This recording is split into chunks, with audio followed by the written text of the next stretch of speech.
Muito boa tarde a todos que estão aqui.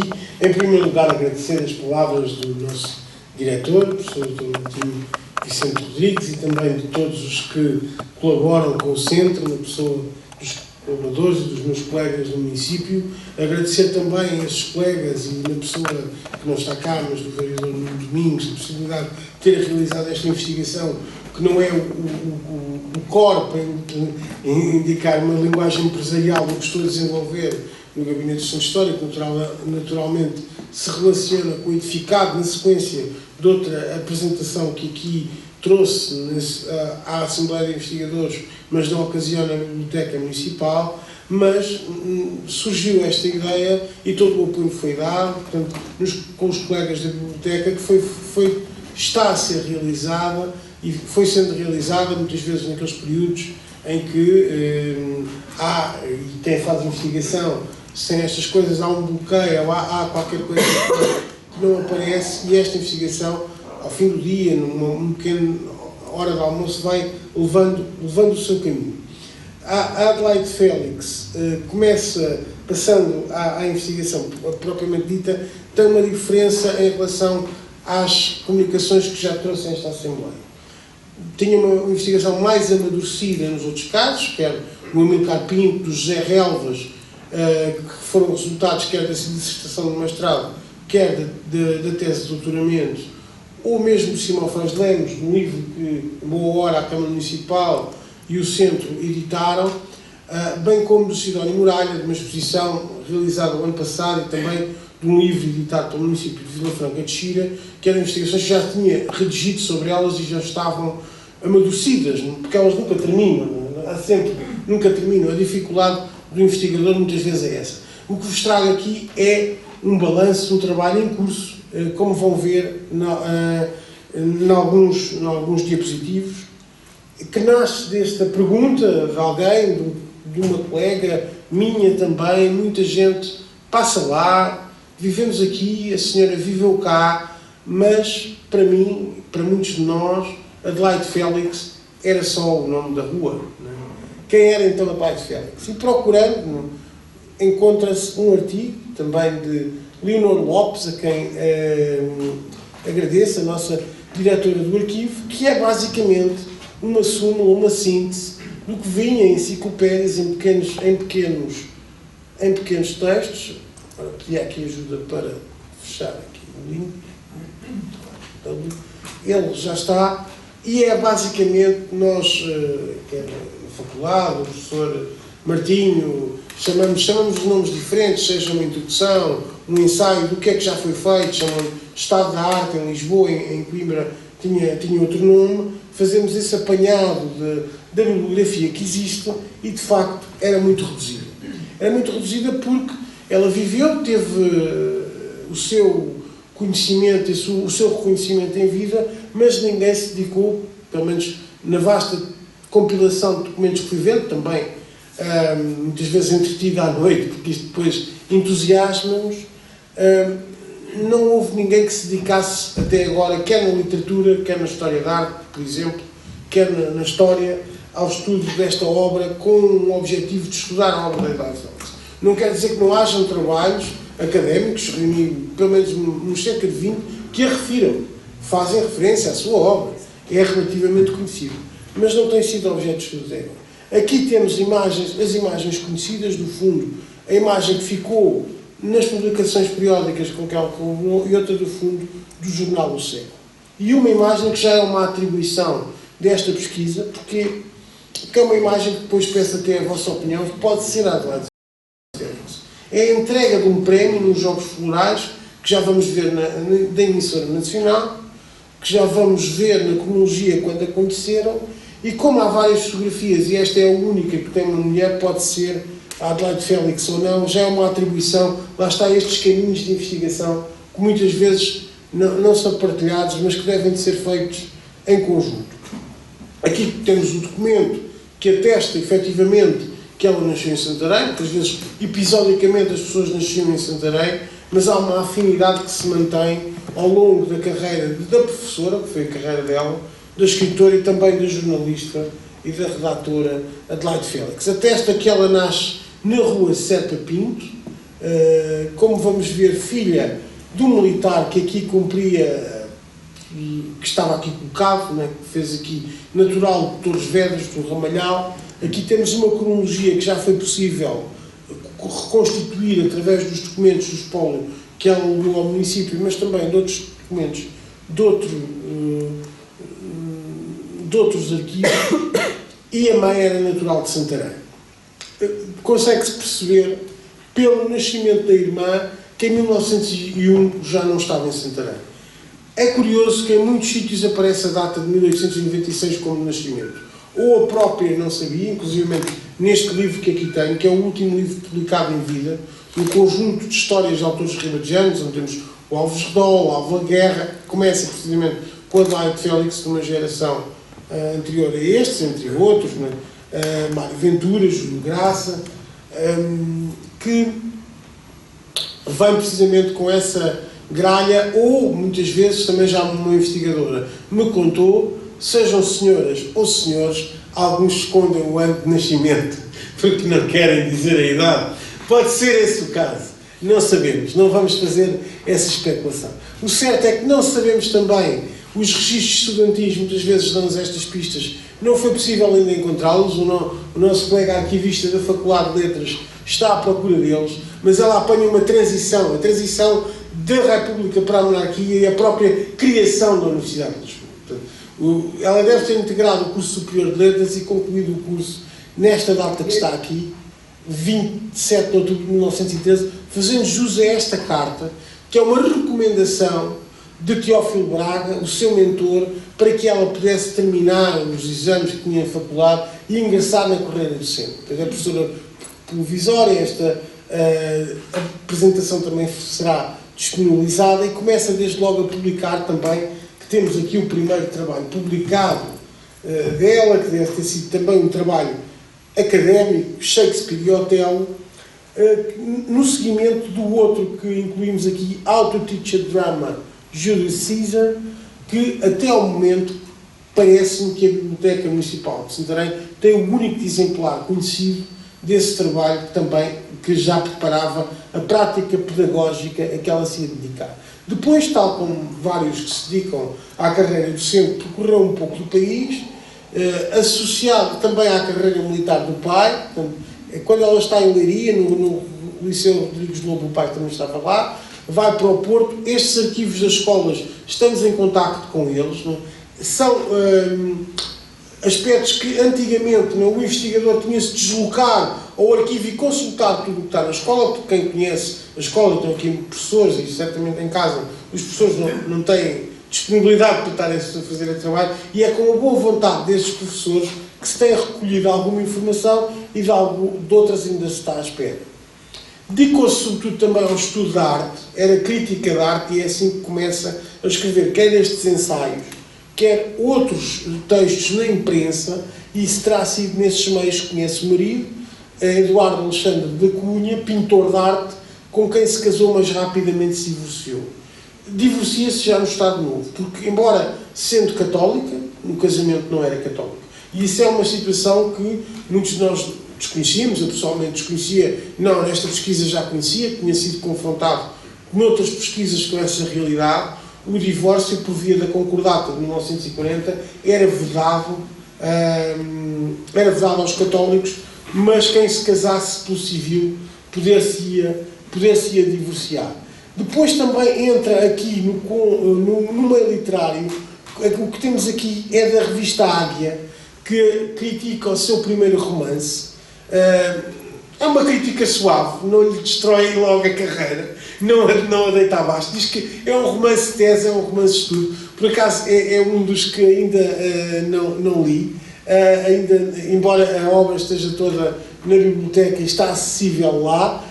É que ainda estou envolvido nestes outros, mas entra rapidamente, publica em meios literários, porque o Calhandriz já é integrado numa coletânea, numa revista Atlântica, e a ter uma crítica, mesmo não positiva, na revista Águia, já era por si só um sinal que a sua carreira literária estava a despontar.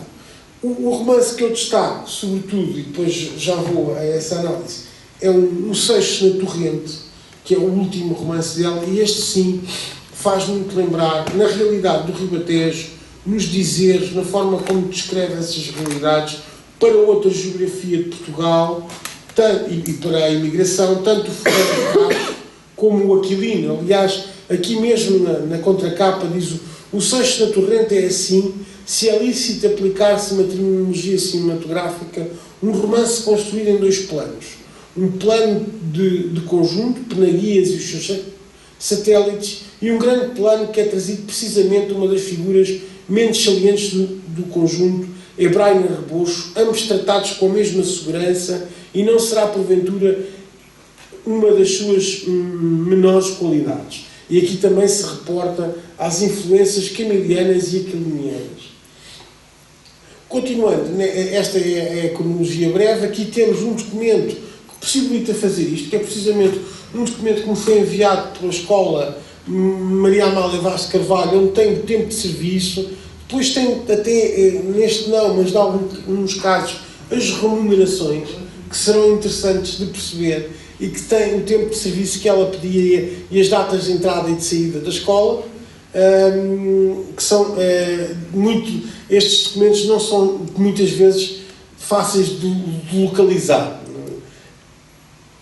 O que vos apresento agora é uma sistematização da bibliografia dela, que é mais vasta do que se possa pensar olhando só para a ficção, porque realmente escreveu muito também noutras áreas. Portanto, aqui temos somente as obras publicadas, digamos assim, em volume, porque a análise da parte da imprensa periódica existe, portanto, em alguns casos já estão digitalizadas, também farei menção a isso, mas existe geralmente a leitura de todos os periódicos, porque nós não sabemos em que data é que ela publicou os seus textos.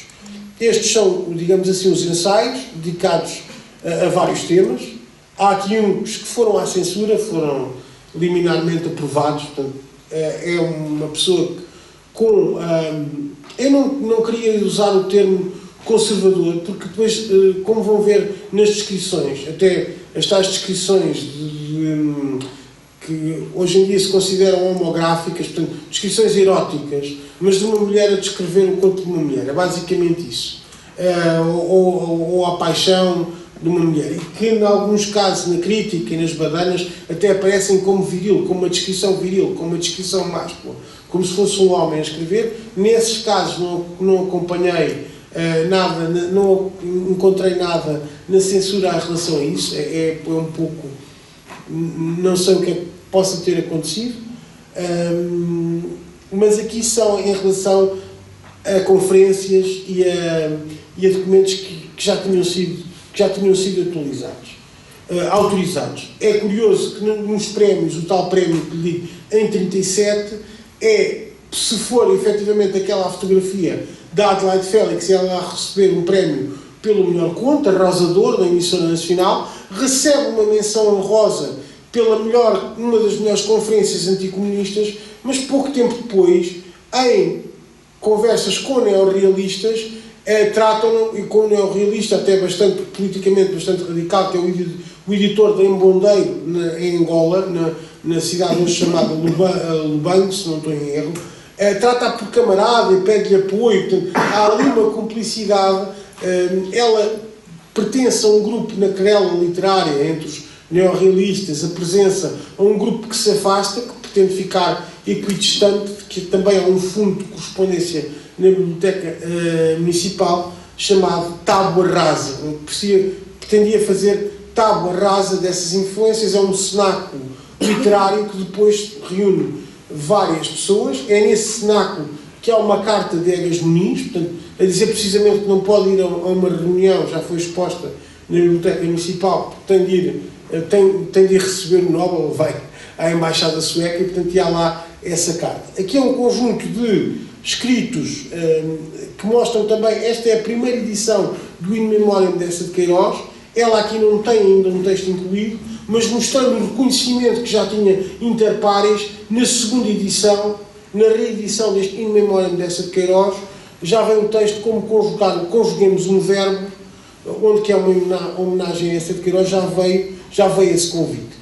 No Congresso Ribatejano é muito interessante, entenderão porquê. Ainda ontem partilhei com o realizador Chico Noras, porque é um texto sobre o potencial cinematográfico do Ribatejo, onde desenvolve o tema da realização de documentários, de filmes e da criação de cineclubes. Portanto, é um texto muito, muito interessante. É um levantamento que ainda está em curso. Aqui ela escreve também textos de pendor de crítica de arte, mas com fins turísticos. Aliás, neste livro, que é uma reprodução do alfarrabista Castro e Silva, os alfarrabistas também são um apoio nestas pesquisas, o Sr. Castro e Silva e a Loja do Cão Preto, entre outros, não quero fazer nenhuma publicidade, mas foi neles que encontrei algumas imagens também. Este livro recebeu também um prémio internacional, pelo menos estou a tentar perceber, mas julgo que pela pesquisa terá sido este, com textos depois de se apresentar, parece-me que se fixou no Estoril. Daí que eu também tenha colocado a dificuldade. Portanto, consultar os textos das conservatórias de Lisboa, ainda não apareceu o registro da morte. E como ela vivia no Estoril, poderá ser no Estoril. O registro do batismo dá a indicação de morte, mas os senhores da conservatória ainda não conseguiram encontrar o registro de óbito.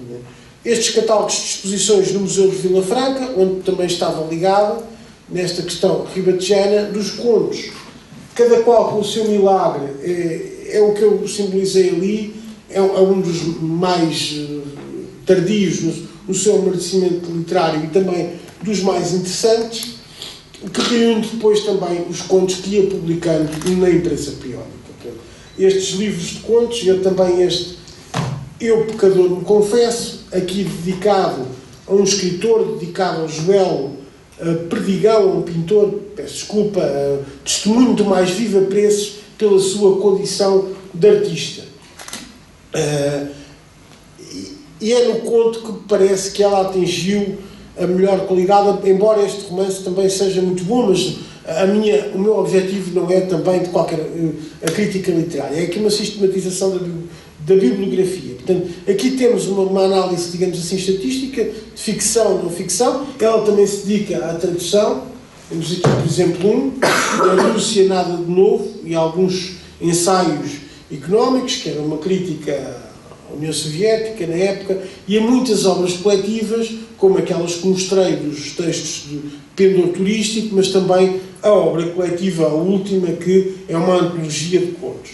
Dentro destas temáticas, tentei ensaiar aqui uma estatística do que se conhece, né, dos volumes publicados, sendo que a não-ficção é mais prolixa, mas, embora haja um tema que possa ser histórico, que é o livro sobre Leiria, que é uma monografia dos navegadores de Leiria, enquanto está a dar aulas, ela dava aulas de línguas, de literatura, há pouco penso que mencionei, portanto, daí os primeiros ensaios serem sobre sobre obras de Shakespeare, mas aqui é uma tentativa de uma monografia sobre esses navegadores, como eram feitas à época. Os outros, embora sejam um conjunto versátil de arte, podemos todos englobar, de certo modo, na arte, porque são sobre literatura, com fins pedagógicos ou não, artes plásticas, cinema e o turismo, que também refere o património edificado, os jardins. Há um predomínio do conto e da novela sobre o romance. Aqui é tal um levantamento em curso, temos já vista a vida ribatejana, até pelas outras pesquisas que estávamos a desenvolver, precisamente sobre o centro histórico que foram focadas aqui no início, o património material e imaterial das lojas que estão ali, e de quando em vez iam aparecendo notícias da Adelaide Félix que fomos coligindo. A revista Estela, tal como o Correio do Ribatejo, que eu queria fazer aqui, julgo que não valerá muito a pena, há aqui uma citação de o Leonor Lopes, que já faz um apanhado global dos periódicos em que ela publicou, mas depois tem-se de consultar. A revista Estela é interessante porque está ligada, portanto, ao milagre de Fátima, à própria consolidação do fenómeno de Fátima, e dá a entender, pelo conjunto de manuscritos e daqueles escritos que existe no fundo da Adelaide Félix, que ela fez uma compilação de crónicas só da Stella, talvez com o intuito, tal como há antologias de contos, a vir a publicar. Não temos essa precisão. Aqui temos então um texto que tinha uma animação, mas eu não a devo ter gravado muito bem, portanto não faz mal, que nos permite identificar o sítio onde ela nasceu e que me deixou um pouco perplexo. Porque é um texto da própria, ela diz que nasceu, que saiu de Santarém, mas Santarém não saiu de si própria, não é?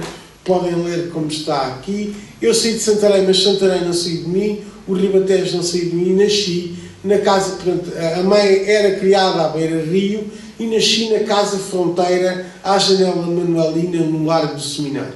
Ora, a casa fronteira é o próprio seminário, portanto, aí seria estranho. Contudo, o registro de nascimento diz Rua Serpa Pinto. Né? Então, a Rua Serpa Pinto, como eu também, por outras pesquisas, percebi que a pensão Rapideza, que era o primeiro andar onde havia o pai do Bernardo Santareno e outros grupos de anarquistas da cidade, de revolucionários da cidade, se juntavam, a Madeira Torquato, nos textos da querida e saudosa professora Teresa Moreira, que se entrava pela rua Joaquim Luís Martins, portanto, que também dá acesso ao sítio onde eram os armazéns do Chiado. Dá-me a entender que foi exatamente, portanto, nesse edifício cuja numeração ainda é a Rua Serpa Pinto que ela nasceu. Aí seria a casa fronteira. Ainda consultámos também o processo militar do pai, que podia ter indicação do sítio efetivamente onde ele vivia, mas não tem. Tem muitas indicações para a biografia. Aqui temos o arquivo do Correio do Ribatejo, onde podem consultar, é um dos jornais também que está digitalizado e de acesso livre. A Stella e outros jornais, embora tenham esse acesso, são só para assinantes. É interessante também, mas é bom, de qualquer forma é bom, porque evita a deslocação. Neste caso aqui, na Stella, temos o fundo das crónicas, mas outras coisas que se queiram consultar. No caso do Correio do Ribatejo, pode-se inclusivamente encomendar um jornal, até como oferta. Eu sugeri, por exemplo, a pessoa que quer o jornal do seu dia de aniversário, neste caso é um semanário, mas poderá ser uma coisa interessante, né? Também passo a publicidade. Este é o levantamento que depois se faz dos jornais, né? Para podermos referenciar da objetividade que o nosso diretor mencionava, esta regra que inclui, é interessante, que é um bocadinho diferente da regra de Coimbra ou de Lisboa, porque na regra da revista Nova Síntese, da Associação Promotora dos Estudos do Museu do Neorrealismo, incluía-se a direção, não exatamente assim como estão aqui em termos gráficos, mas a direção do jornal, porque este dado é importante, porque muitas vezes nos permite, não é o caso, Vida Ribatejana só houve uma, continua a existir, embora digital, mas permite-nos identificar jornais com o mesmo nome, quando se tem a direção e associá-los também a uma autoria. Aqui então os textos de crónicas que me surpreenderam mais, porque não eram o que estava à espera, são dois textos sobre turismo. Sobre turismo, por exemplo, andar com a casa às costas, numa relote, fazer camping, ia dizer que campismo, mas usando o camping, é uma coisa que não ofende a moral cristã, toda a gente pode fazer, e o Ribatejo tem uma potencialidade incrível para fazer. É uma comunidade, é um espírito comunitário, e é esse o título da palestra, não é? Se nós, ribatejanos, quiséssemos, é mesmo um apelo à projeção, seja como era o do cinema. No cinema tinha outra vertente, porque havia uma componente também educativa e pedagógica e de combate ao alcoolismo, é interessante esse texto. Aqui há essa componente, mas é um texto mais descontraído, porque apela a que toda a gente, nas suas férias, fizesse camping e que não havia distinção de classes. Porque o camping não é preciso, está muito em voga o futebol, mas o futebol é preciso investir, o golfe é preciso investir. No camping basta uma tenda e pronto. É muito interessante este texto, é muito interessante. Eu gostava, aqui é a tal ponto, porque também foi uma dúvida que foi logo na primeira conversa que tivemos, há bocado referi, o vereador ainda tinha chegado, que era essa possibilidade, havia alguma ligação ao neorrealismo ou não, e este artigo sobre os neorrealistas e o feminino da Colóquio Letras refere a Adelaide Félix e a Maria Asher, entre outras, como essa ponte no feminino. Não, acho que seria um bocado forçoso associá-la a isso, até pela versatilidade e pelo esse posicionamento mais conservador. Portanto, não há uma opinião, não há aqui uma ideologia que está na base, na gênese dos Gaibels, como o próprio Sidónio Muralha e outros falam que não era um movimento de escola onde eles se juntassem todos e vamos fazer isto. Ele leu o livro Gaibels e decidiu aderir, porque também estava a escrever em revistas nacionalistas. Ela é de uma geração posterior e há uma afinidade, uma proximidade. Há inclusive também um postal, é a única correspondência, um postal ao Alves Redol, a combinar um café para irem falar de coisas na mesma... Eu estou a tentar me lembrar desde há bocado à tarde, mas é um café, uma pastelaria que ainda existe hoje, junto a Alvalade, que também ia lá o Bernardo Santareno, mas depois não trouxe o postal, portanto não me consegui lembrar, mas fica o desafio até para nos lembrarmos. E gostava de vos ler aqui duas passagens que acho que representam quer esta ligação, por um lado, quer esta ligação ao Ribatejo, quer esta condição feminina e esta questão do feminino na literatura. Este é do último conto, publicado em vida, e começa assim. Ao fim da janta, ela aparecia. Iam os três para o alpendre, pois o velho gostava de cavaquear pela fresca. Embora a certa altura, espapassado no seu cadeirão, se lhe ouvisse um ressono asmático. Ela sentia-se sozinha, que Francisco andava na labuta por trás dos montes, e dali seguiria a dar aviamento aos fregueses do Alto Douro. Rodrigo levava a mulher para a âncora, a dar-lhe o seu mês de praia. E uma noite, já ia ao toque das almas, amesmados os dois no banco do alpendre, ele não se acovarda, de sem a troca de uma palavra cúmplice, a beijar, amassando-lhe com as mãos a carne roliça, esquecida a presença desse bom serás que profundamente dorme. Então, senhor engenheiro, não sou uma qualquer, sou uma senhora casada, a regente do posto. Interrompendo-a a cada dizer, ele apertava o seu beijo. As macieiras já não são mais do que um pretexto, mas gemalhadas não é dado a adivinhar marotices, e ao acordar, naquelas ceroadas de cavaqueira, não estranhará onde encontrar-se sem a companhia de guarda no alpendre. Outros já se teriam recolhido, sem lhe querer estremunhar o sono. De uma vez, por desfastio, ele insinuava: se não fosses casada, levava-te comigo. Toda ela se alvoroçava, mas ele à pressa acrescentava: se fosse uma pequena por conta, atrevia-me, olha, fazia-te feliz, acredita? Mas assim casada não. Mulher casada é outra coisa. Então o seu alvoroço desaba. Contém a guarda a sua mentira melhor do que defendeu o corpo. Então os dias passam. Francisco escreve a dizer que não tardará. A volta do Alto Douro já vai no fim. O outro ouve e aborrece. Entra a dizer consigo que, afinal de contas, aquilo não está certo. O homem não merece a desfeita. Para mais, vem a descobrir que o conhece. O Roseira também é caçador. Até estiveram juntos numa batida às Persizes no ano passado, no Alentejo.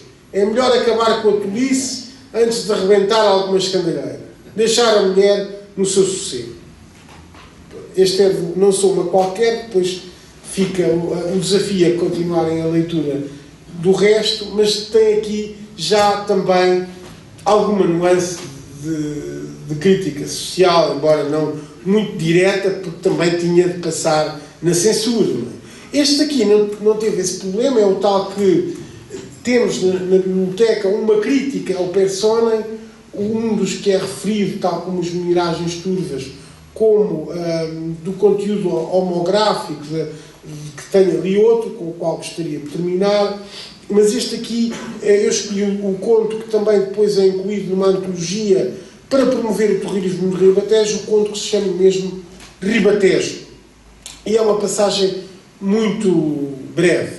Filho da região, como ela dominador e brutal, o campino vai sonhando, num sonho rude.